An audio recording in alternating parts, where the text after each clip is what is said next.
Hello, everyone, and welcome to the Vortex, where lies and falsehoods are trapped and exposed. I'm Michael Voris. Have you ever wondered why the left is always able to advance its cause while so-called conservatism always struggles and then generally loses? The reality is the left always wins. It's just a matter of speed, and the right always loses. It's just a matter of speed. Sometimes it seems like the good guys are holding serve, true, maybe even getting a little bit ahead, but that's almost always because the left is just catching its breath in between victories. The reasons for this are pretty straight up simple. The right has never gotten its act together when it comes to God, religion, and morality. There are way too many variations on the theme, too many competing opinions. And since morality is upstream from culture and politics flows from culture, if you don't have unanimity on morality and God, good luck preserving a culture. On the other hand, the left is unanimous in its antipathy towards God, religion, and morality. So bottom line, they are united and conservatives are not. And most especially the question of unity or lack of it, it all boils down to the supernatural. Conservatives, in order to try and sidestep the obvious disunity, simply ignore anything and everything specific about God.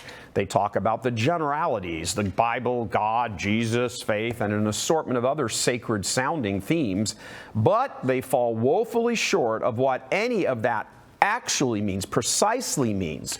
And when you think about it, it makes perfect sense. That's why there's 40,000 Protestant groups. The left gets to rip everything religious, and generally religious people are really hamstrung responding.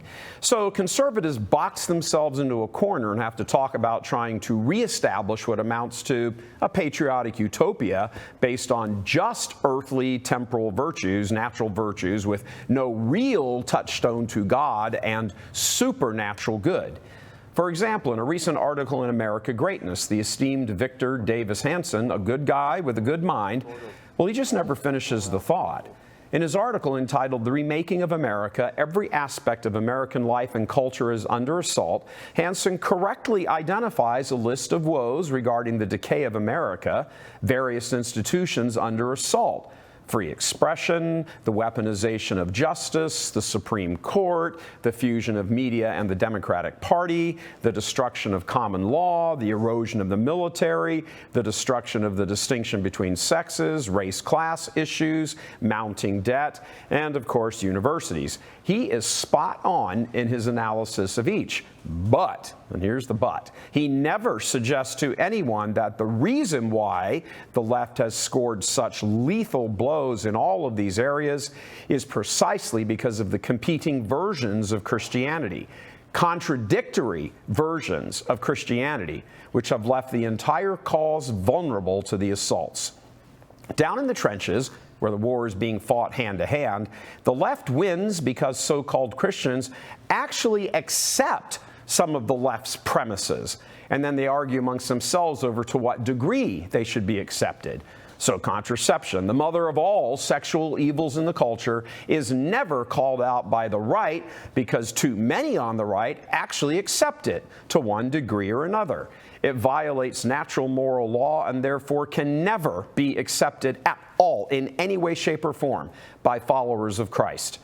Divorce and remarriage, another anti-Christian source of societal destruction, is also widely embraced by so-called conservatives.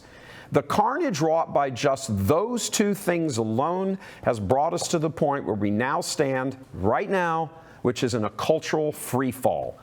Man's nature is fallen, meaning fallen from grace, and left to its own devices, it will self-destruct, and no amount of reconstruction of a culture without grace will ever succeed. However well-intentioned, and it will always blow up, as we see right in front of us today. A culture cannot be built or constructed that has any real chance of long-term success, which simply has the question of God and morality wrong. Freedom of religion enshrined in the First Amendment can only carry a society so far. Yes, government should not be allowed to interfere in religion. That said, contradictory religions will ultimately do much more damage to the culture than government interference or regulation could ever do. The notion that, quote, you can believe what you want and I'll believe what I want, will doom a culture because it denies that there is such a thing as objective truth. When a culture denies truth, then all you have left is a propaganda war for which morality is the most well-liked, most popular, the easiest to follow. That's never going to end well. Constitutional values, again, can only carry you so far before the tank starts to run out of gas.